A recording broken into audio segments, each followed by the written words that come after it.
CBS Radio brings you The Couple Next Door, written by Peg Lynch and starring Peg Lynch and Ethel Bunce.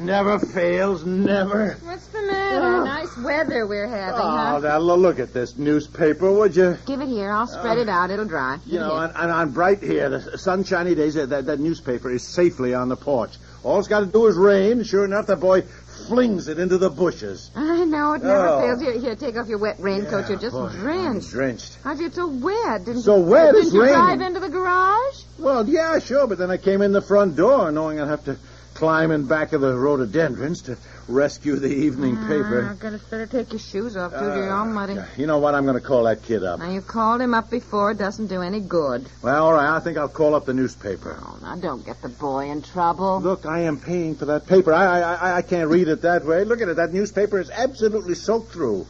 I pick it up, and what happens?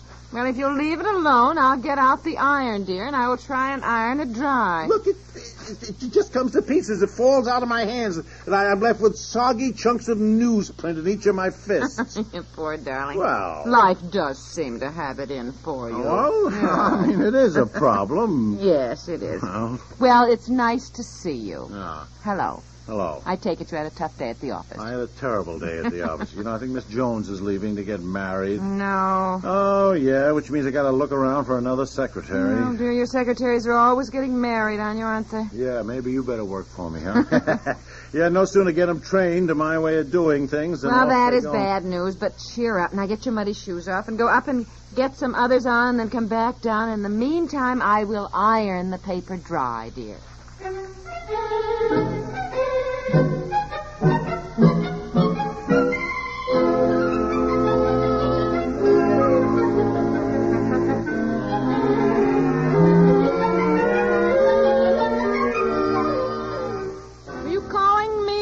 Yes, I certainly was. Well, you'll have to come out in the kitchen then. I'm peeling potatoes. I can't hear you now, and the faucet is running. Yeah, well, I just thought you'd be interested in knowing that thanks to you, it's apparently all over town that I own the Castleton Arms Hotel in Chicago.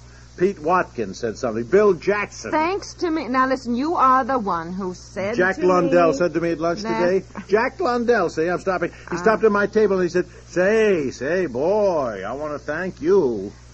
I said, thank me for what? And he said, oh, for what? He said, you know darn well what.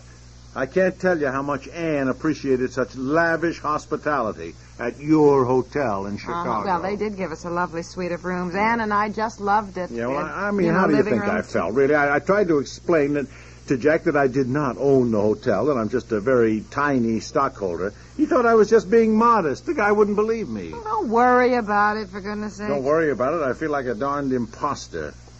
Didn't matter. No matter how much I protested, I know Jack and some of those guys think that I'm secretly some sort of a financial tycoon. Oh, Pete Watkins grabbed my lunch check. One good thing, anyhow. Fred gave me a cigar. Even Cranshaw, even my boss, winked at me today. Said if I had any good tips on the stock market to let my friends in on it. Slapped me on the back, asked my advice about everything all day. Well, dear, I guess it's human nature to play up to someone with money. I don't have money.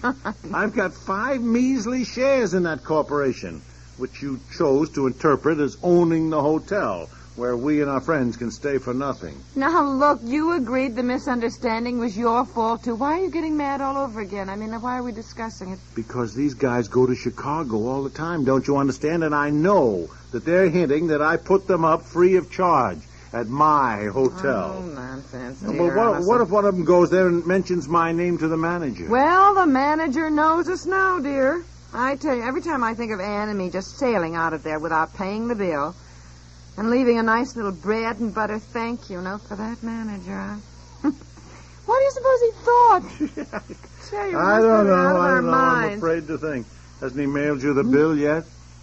Oh, I never brought in the mail. Go see if it came today. Yeah.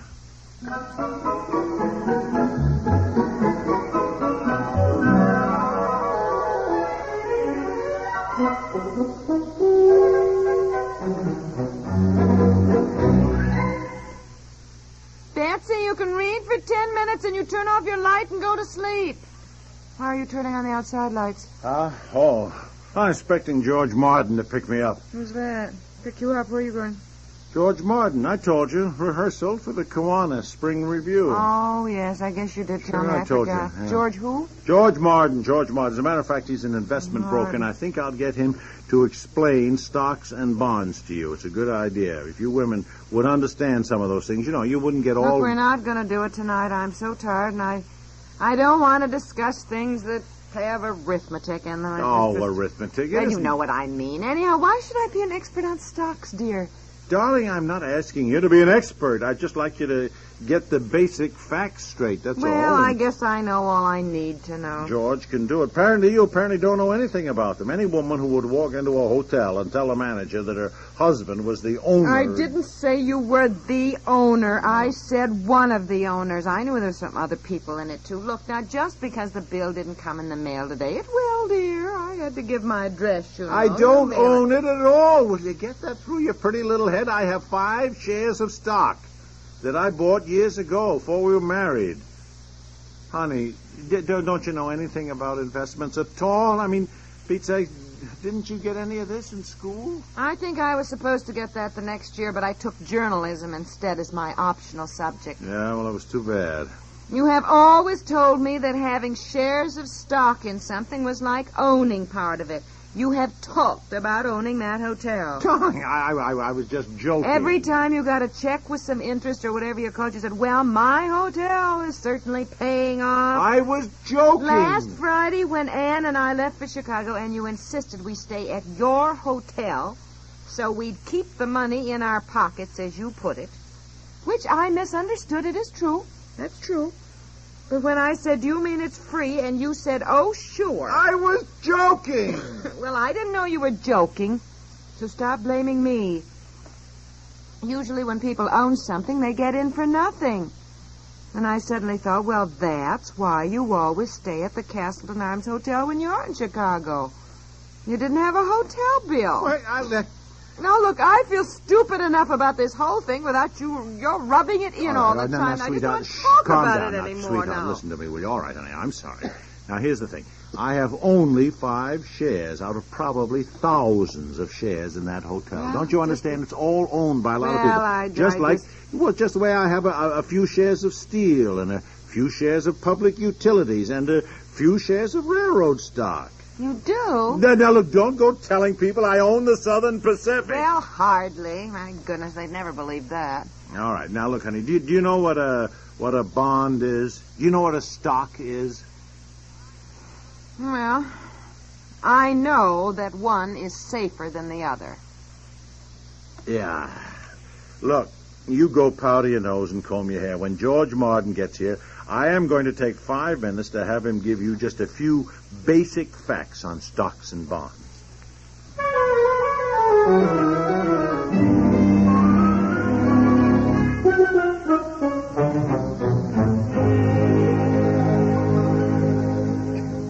Now, Mrs. Piper, a bond is like a loan.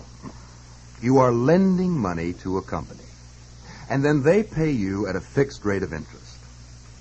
Now, a share of stock is different in that when you buy a share of stock, you're putting money in the business. Now, the value of a stock fluctuates. It changes. And if business is good, the value of your stock goes up. If business is bad, the value of it goes down. You understand this so far, honey? Go on, Mr. Martin. Yes. Well, now, if business is good, the company declares a dividend, which is a share of the profits. Now, Mrs. Piper, do you think that you understand the basic difference between a bond and a stock? Supposing the business is so bad it goes bankrupt.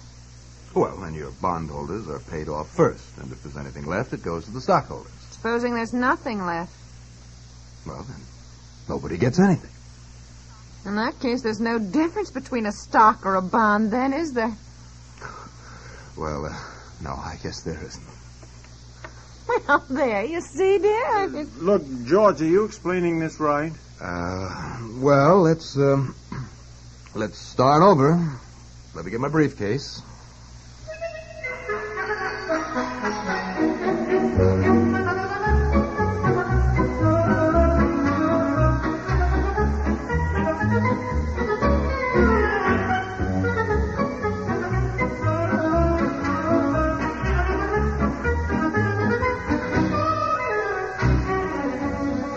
honestly, you know, I'm not very good at understanding things like this anyhow, Mr. Martin. And if you two have a rehearsal of the Kiwanis Spring Review, I mean, really, dear, to drag him in here and plunk him down, and now he's swimming in a sea of pamphlets. Well, darling, if you would just listen to him instead of interrupting every 2 minutes. Look, George, all I want her to comprehend is the basic facts of stocks and bonds. Yes, now, I know. And frankly, I guess the simplest way to put it is that a bond is like a loan to a company. Now, having a share of stock is like owning part of the company. Well, there, dear, like you own the Castleton Arms Hotel in Chicago. Oh, you do? I didn't know that. Oh, no, George, for Pete's sake. Well, I go to Chicago quite often. That's nice to know, old boy. Maybe you could fix me up, huh, pal? Look, I don't own the hotel. Well, then who does? Well, the corporation owns it, a group of men who... Friends of yours? No.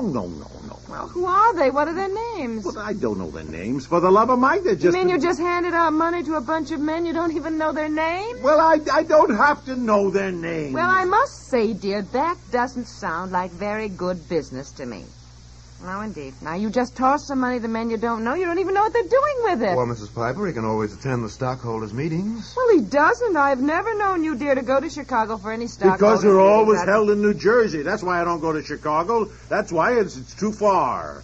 New Jersey? What does New Jersey have to do with a hotel in Chicago, Illinois? Well, I don't know, honey. What has that got to do with it? I suppose it was where the corporation was formed, or incorporated, or whatever you call it. Well, they may have it in New Jersey knowing you can't get there. Look, darling, I sign a proxy. I am represented. I'm represented by this proxy, someone to whom I give my vote. Well, what's his name? Oh. Your vote for what? Huh? I mean, shouldn't you know what's going on, dear? Look, why couldn't you give me one of your shares so I'm a stockholder? Then I will go to the meetings, and you can give me your proxy.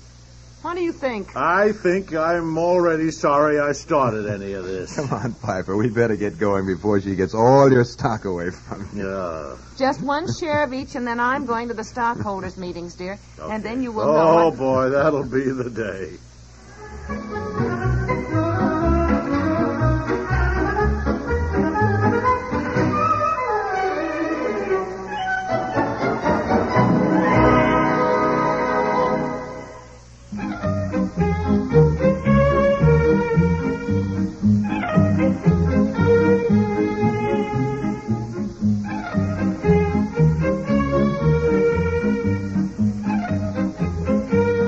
The Couple Next Door stars Peg Lynch and Ethel and Bunce.